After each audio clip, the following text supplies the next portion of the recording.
De saint Augustin, 9e sermon, le Décacorde ou les 10 commandements. Commentaire du chapitre 20 du livre de l'Exode, versets 1 à 17. Le Seigneur notre Dieu est clément et compatissant, il est lent à s'irriter et plein de miséricorde et de vérité. Mais autant il prodigue la miséricorde dans ce siècle, autant il menace d'un jugement sévère dans le siècle futur. Les paroles que je viens de prononcer sont écrites et des autorités toutes divines disent expressément que le Seigneur est clément, compatissant, lent à punir, plein de miséricorde et de vérité. Psaume 85, verset 15 et Psaume 94, verset 8. Ce qui plaît singulièrement aux pécheurs et aux amis de ce siècle, c'est que le Seigneur est clément et compatissant, lent à punir et plein de miséricorde. Mais si tu es si heureux de ces doux traits sous lesquels il se peint, redoute aussi ce dernier et plein de vérité. S'il était dit seulement le Seigneur est clément, compatissant, lent à punir et plein de miséricorde, tu pourrais songer peut-être à l'impunité, à la sécurité, à la licence du mal, faire ce que tu veux, user du siècle, autant qu'il est permis, ou que la passion t'y porterait. Si alors de sages avertissements essayaient par le reproche et la terreur de t'engager à ne point te laisser aller sans frein à tes passions et à l'oubli de ton Dieu, tu pourrais interrompre ces importuns, lever hardiment le front, citer une autorité divine et lire en quelque sorte dans un livre sacré « Pourquoi me faire peur de notre Dieu ? Il est clément, compatissant et plein de miséricorde. » Mais pour ôter aux hommes ce prétexte, le prophète ajoute un dernier mot « et plein de vérité », dit-il. Ainsi, il tarit la joie d'une téméraire présomption et invite à la crainte de la pénitence. Que la miséricorde de Dieu provoque donc nos transports, mais que sa justice nous pénètre de frayeur. Il épargne tant qu'il se tait.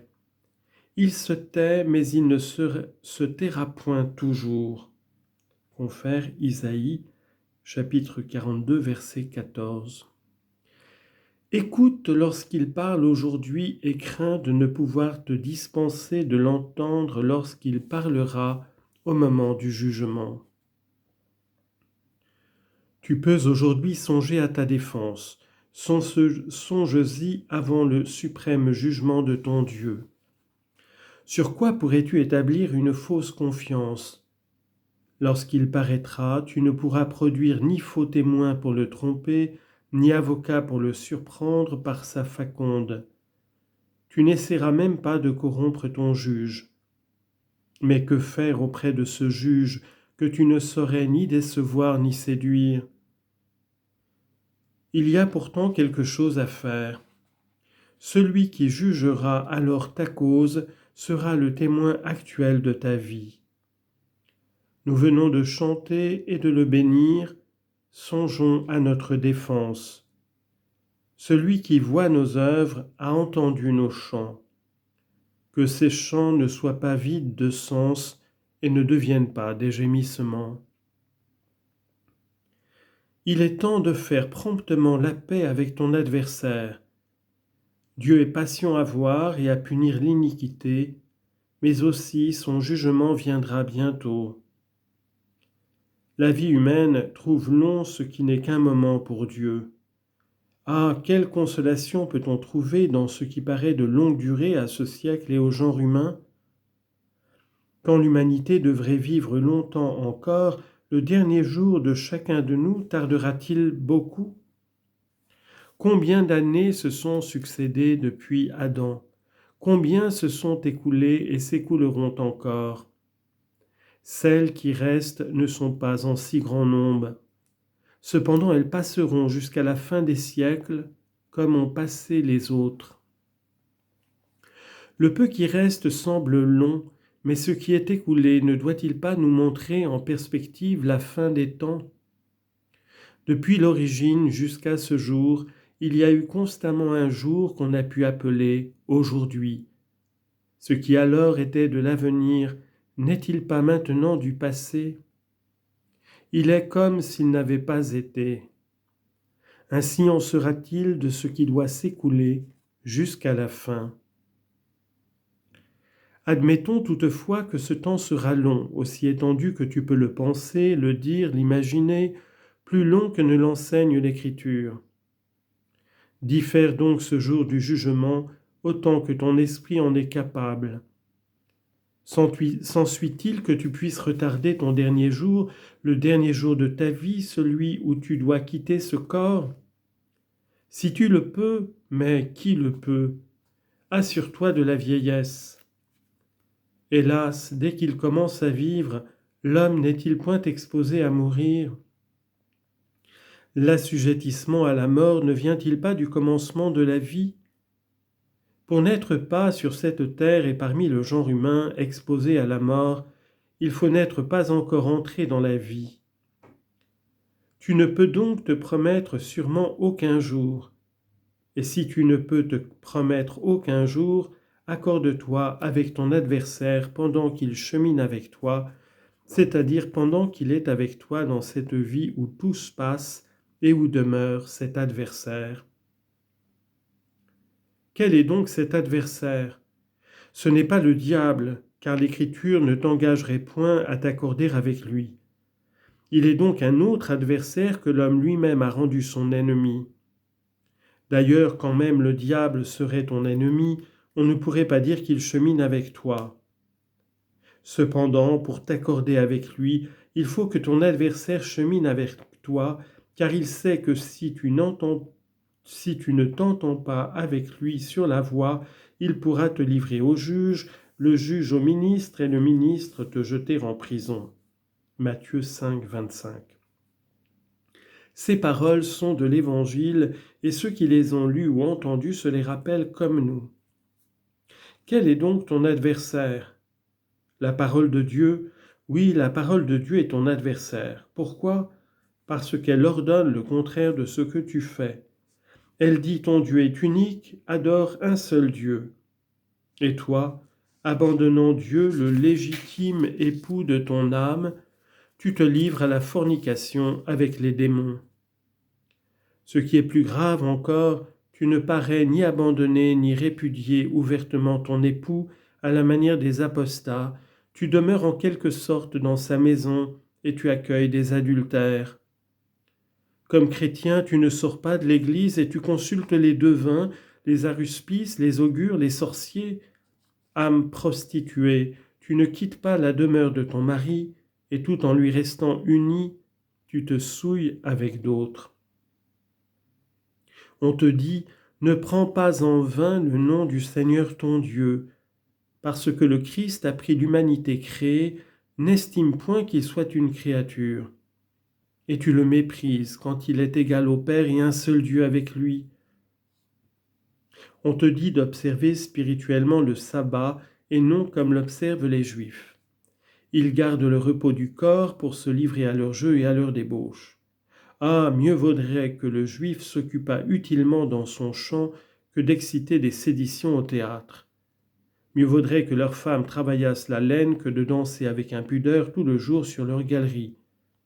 On te dit donc d'observer spirituellement le sabbat dans l'espoir du futur repos que Dieu te promet.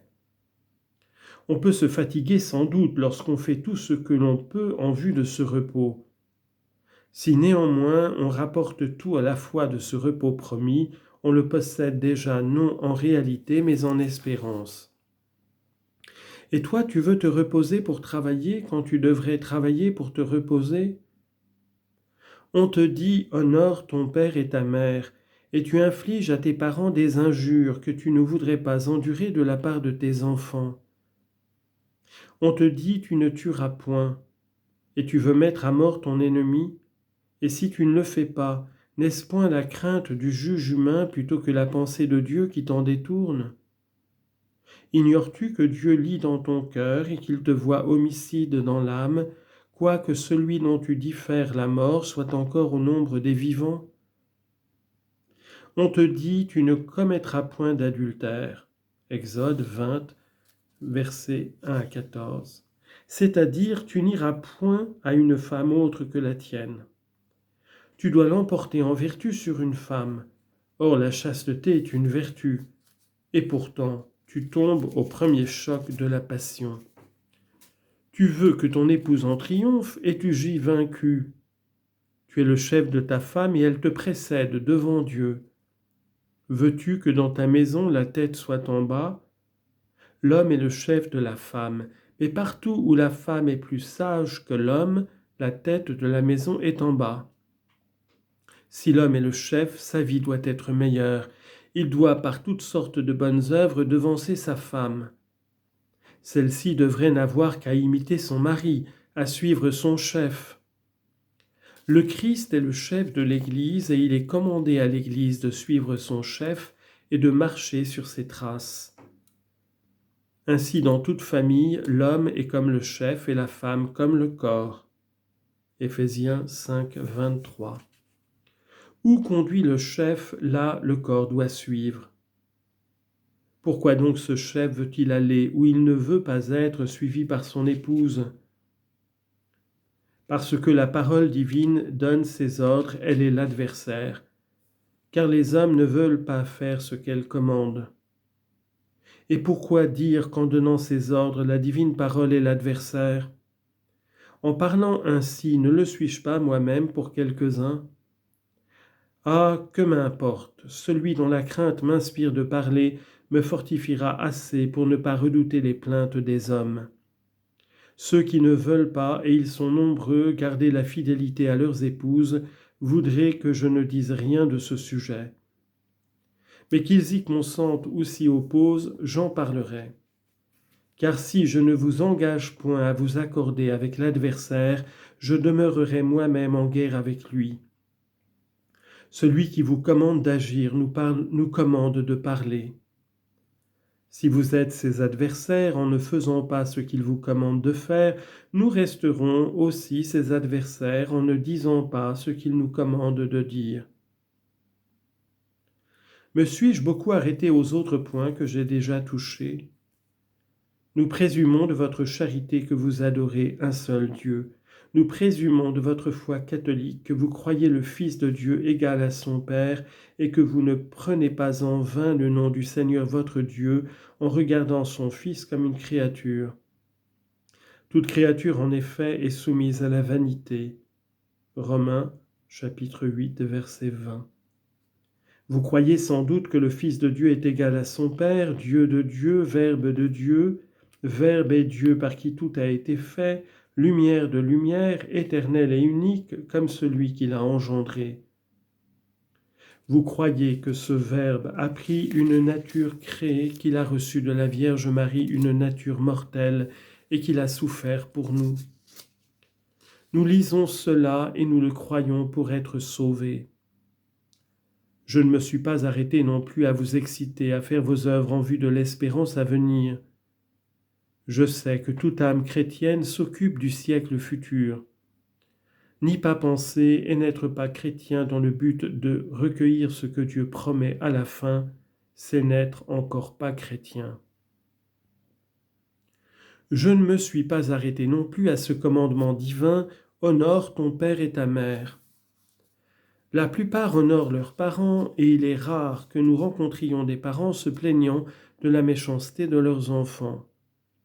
Il en est pourtant encore. Mais c'est chose rare et il a fallu passer brièvement sur ce point. Je n'ai pas voulu m'arrêter non plus à ce précepte « Tu ne tueras point ». Je ne crois pas voir ici une assemblée d'homicides. J'ai dû m'occuper davantage d'un mal qui se répand au loin, d'un mal qui irrite au plus haut degré l'adversaire. Cet adversaire crie, mais c'est pour devenir un ami. Ce sont chaque jour des plaintes, et pourtant les femmes n'osent plus en faire de leur mari. Hélas, cette coutume funeste envahit tout, on l'observe comme une loi. Et les femmes ne sont-elles pas persuadées que ce qui leur est défendu ne les pointe à leur mari? Elles apprennent que des femmes sont conduites au tribunal pour avoir été surprises peut-être avec des esclaves. Jamais elles n'ont entendu dire qu'un homme ait été traduit pour avoir été surpris avec une servante. Toutefois, le péché est le même. Et ce qui fait paraître l'homme moins coupable quand il commet ce péché, ce n'est point la vérité divine, c'est l'humaine corruption. S'il voit aujourd'hui plus de mécontentement dans sa femme, si elle murmure avec plus de liberté après avoir appris à l'Église que son mari ne peut pas ce qu'elle lui croyait permis, s'il voit, dis-je, sa femme se plaindre plus librement et lui dire « ce que tu fais n'est pas permis », nous avons entendu la même parole, nous sommes chrétiens, accorde-moi ce que tu exiges de moi. Je te dois la fidélité, tu me la dois, nous la devons tous deux au Christ. Si tu me trompes, tu ne trompes pas notre commun Seigneur, celui qui nous a rachetés. Si donc cet homme entend ces observations et d'autres semblables, qu'il n'est pas accoutumé à entendre, en refusant de se guérir, il devient furieux contre moi, il s'irrite, il maudit. Peut-être ira-t-il jusqu'à dire « Pourquoi cet autre est-il venu ici? Pourquoi ma femme est-elle allée ce jour-là à l'église ?» Je crois au moins qu'il pensera cela, car il n'ose se plaindre hautement. N'y eût-il là que son épouse. S'il éclatait devant elle, ne pourrait-elle pas répondre « Pourquoi critiquer après avoir applaudi ? Nous sommes époux, comment pourras-tu t'accorder avec moi si tu es en désaccord avec toi-même ?» Pour nous, frères, nous considérons vos dangers et non vos volontés. Quel médecin guérirait le malade s'il faisait attention à sa volonté? Qu'on ne fasse donc pas ce qui n'est pas à faire, qu'on ne fasse pas ce que Dieu défend. Qui croit en Dieu entend de lui ce que nous disons ici, et s'il en est quelques-uns qui refusent de se corriger, mieux vaudrait pour eux, sans aucun doute, que nous ne soyons pas venus pour parler ainsi, ou qu'après être venus dans ce dessein, nous ne l'exécutions pas. Je me souviens de l'avoir dit avant-hier à votre sainteté. Si nous étions musiciens ou si nous montrions au public quelques-uns de ces spectacles auxquels prend goût votre légèreté et auxquels nous vous prions de renoncer, vous nous retiendriez, vous nous engageriez à vous donner un jour et chacun concourrait aux honoraires selon ses moyens. Mais pourquoi mettre notre plaisir dans de vains chants qui ne sont d'aucune utilité et dont la douceur momentanée doit se changer pour toujours en amertume? Ces chants obscènes n'énervent-ils pas l'âme humaine en la flattant? Elle y perd son énergie pour se laisser aller à des turpitudes. Ces turpitudes la conduisent à la douleur, et il lui faut digérer avec un profond dégoût ce qu'elle a bu avec un plaisir éphémère. Ah, ne vaut-il pas mieux vous faire entendre aujourd'hui ce qui, désagréable pour le moment, vous remplira d'éternelles délices? Pour toute récompense, il vous suffit que vous fassiez ce que nous disons, ou plutôt que vous ne le fassiez pas si c'est pour nous qui le disons, si c'est nous qui le disons. Mais si nous sommes simplement les organes de celui qui ne craint personne et qui nous accorde pour l'honneur de son nom et la gloire de sa miséricorde de ne craindre personne nous-mêmes, puisque nous l'avons tous entendu, faisons tous ce qu'il dit, accordons-nous tous avec notre adversaire. Figurez-vous que je suis un musicien, que puis-je vous chanter encore? Voyez, je porte avec moi un psalterion à 10 cordes. N'en avez-vous pas joué vous-même avant que je prenne la parole? Vous êtes mon cœur de musicien, car vous venez de chanter « Ô Dieu, je vous chanterai un chant nouveau, je vous célébrerai sur le psalterion à 10 cordes. » Psaume 143, verset 9. Je touche maintenant ces 10 cordes. Qu'y aurait-il de désagréable dans le son rendu par ce divin psalterion? Je vous chanterai sur le psalterion à 10 cordes, mais en chantant je ne vous dispense point d'agir. Le décalogue comprend 10 préceptes distribués de façon que 3 se rapportent à Dieu et 7 aux hommes. J'ai rappelé déjà les 3 premiers. Notre Dieu est unique, nous ne devons pas essayer de faire rien qui lui ressemble, ni prostituer un cœur qui lui est consacré. Il est le Dieu unique, car le Christ, Fils de Dieu, est un seul et même Dieu avec son Père. Aussi gardons-nous de le prendre en vain, de croire qu'il ait été fait ou qu'il soit une créature, car c'est par lui que toutes choses ont été faites, et il est un seul Dieu avec le Père et le Saint-Esprit. C'est dans le Saint-Esprit, le vrai don de Dieu, que nous est promis l'éternel repos, et nous en avons reçu un gage. Écoutez l'apôtre. Pour gage, il nous a donné l'Esprit. 2 Corinthiens 1, 22. Mais si nous avons reçu ce gage, c'est pour commencer à être tranquilles dans le Seigneur notre Dieu, à être doux en notre Dieu et en lui patient. Ainsi nous serons éternellement en repos dans celui qui nous a été donné pour gage, et par suite de ce même repos accordé ici par l'Esprit Saint, le repos éternel sera comme le sabbat des sabbats. Envisageons donc, en un sens tout spirituel, ce 3e précepte accompli charnellement par les Juifs. Ce précepte appartient donc à l'Esprit Saint. Pour ce motif, Dieu a sanctifié le 7e jour après avoir achevé toutes ses œuvres, comme nous lisons dans la Genèse. Là, en effet, il n'est parlé de sanctification que le jour où il est dit « Dieu se reposa après ses œuvres ». Genèse chapitre 2, verset 3. S'il est écrit « Dieu se reposa après ses œuvres », ce n'est pas qu'il fut fatigué, c'est à toi qu'il promet le repos après le travail. Dieu a terminé d'abord ses excellentes œuvres, alors il est dit de lui qu'il s'est reposé. Entends par là qu'après tes bonnes œuvres, tu te reposeras et que tu te reposeras éternellement. Après tout ce qui précède, c'est-à-dire après tous les autres jours, il est parlé d'un soir. Il n'en est pas fait mention après le 7e, après le jour où Dieu sanctifie le repos. Il est bien dit au commencement de ce jour, vint le matin. Il n'est pas dit arriva le soir. Ce jour eut ainsi un matin sans avoir de soir, pour signifier qu'il n'aurait point de fin. Ici donc notre repos commence comme le matin, il ne finit point, car notre vie sera éternelle. Observer le sabbat, c'est rapporter toutes nos œuvres à cette espérance.